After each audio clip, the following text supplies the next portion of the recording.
नमस्कार दोस्तों, stock market studies में फिर से एक बार आपको स्वागत है।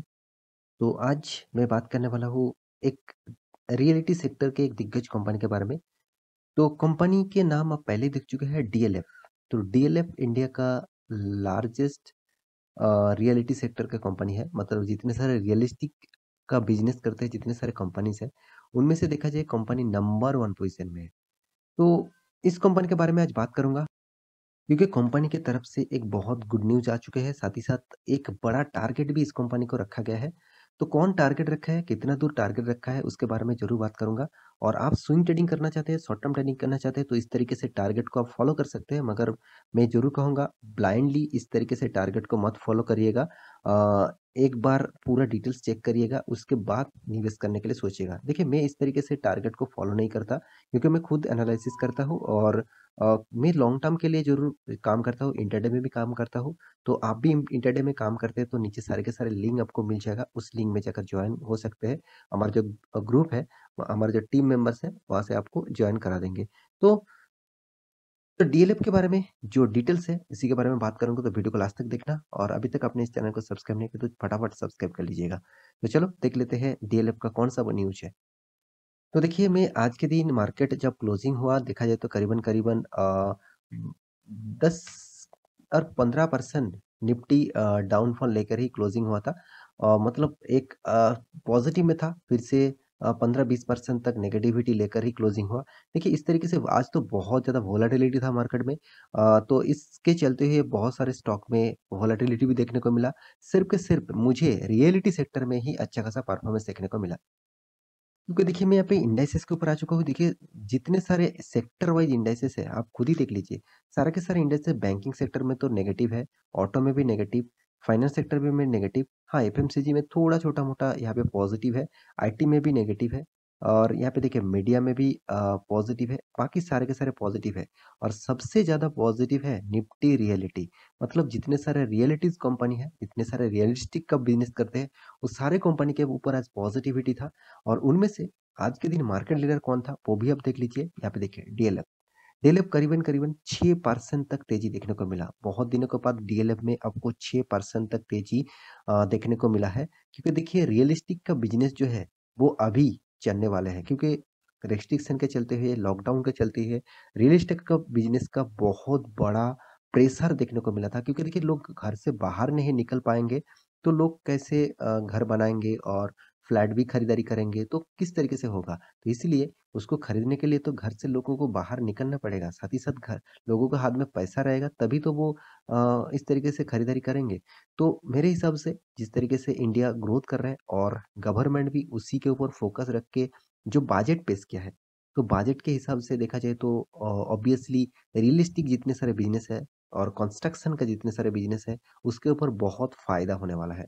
तो आप भी रियलिस्टिक के ऊपर बिज़नेस के ऊपर इन्वेस्ट करना चाहते हैं, तो कौन-सा कंपनी बेस्ट होगा, उसके बारे में तो ज़रूर कहूँगा।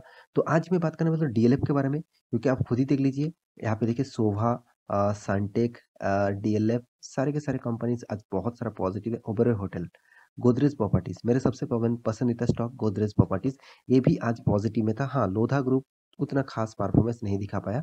तो उस इस डीएलएफ के ऊपर क्या पॉज़िटिविटी है वो देख लीजिए। यहाँ पे देख सकते हैं सनटेक रियलिटी, शोभा रियलिटी जंप 6%, डीएलएफ तो और भी ज़्यादा जाम हो गया था।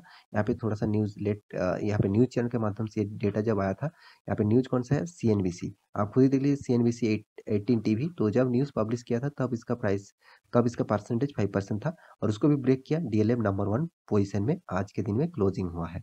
तो इस तरीके से तेज़ी के पीछे जो कारण है, वो ऑब्वियसली कारण यहाँ पे आप खुद ही देख लीजिए जो बताया जा रहा है।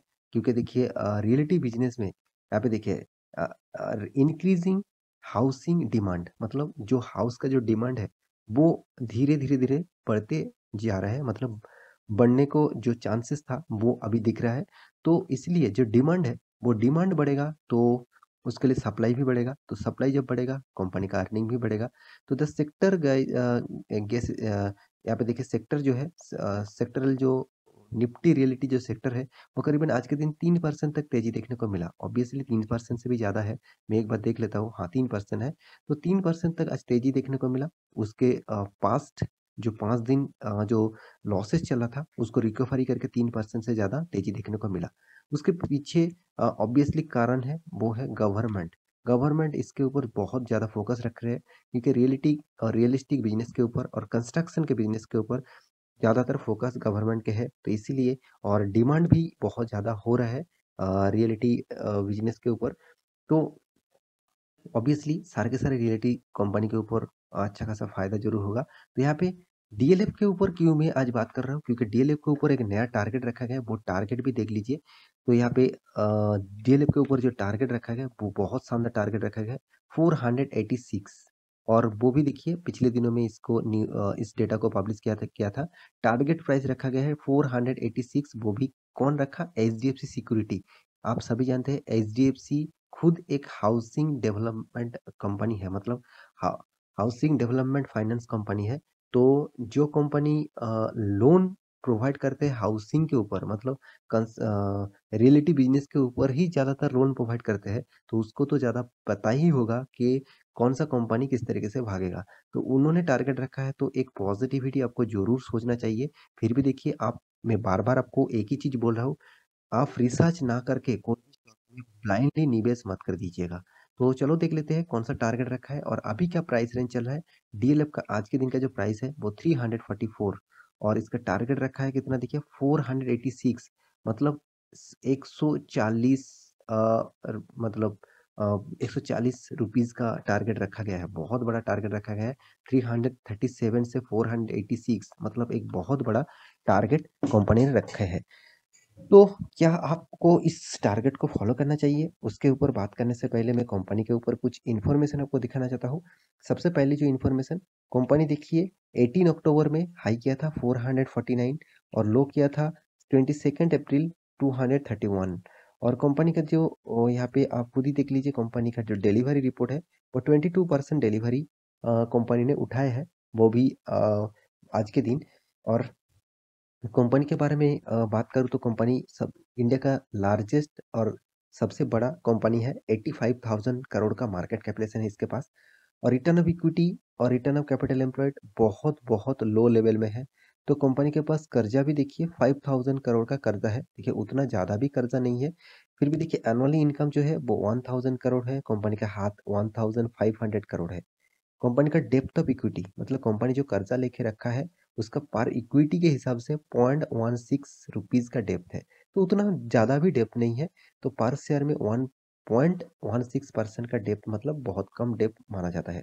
अर्निंग पर शेयर 6.5 रुपया है। और कंपनी देखिए डिविडेंड भी देते रहते हैं। कंपनी 0.60 रुपीज का डिविडेंड दे चुके हैं। कंपनी का फेस वैल्यू 2 रुपया, मतलब कंपनी स्प्लिट भी कर चुके हैं एक बार। तो कंपनी देखिए रियलिटी बिजनेस में, कंस्ट्रक्शन बिजनेस में नंबर वन पोजीशन में है, क्योंकि इसका मार्केट कैपिटलाइजेशन के हिसाब से कंपनी नंबर वन पोजीशन में है। फिर भी देखिए मैं डीएलएफ के ऊपर उतना ज़्यादा भरोसा नहीं करता हूँ, क्योंकि देखिए अभी मैं आपको दिखाऊंगा।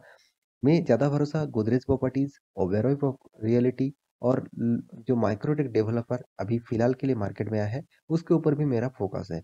तो यहाँ पे कंपनी का जो सेल्स ग्रोथ है, लास्ट क्वार्टर में कंपनी किस तरीके से प्रॉफिट किया वो भी आपको देखना चाहिए।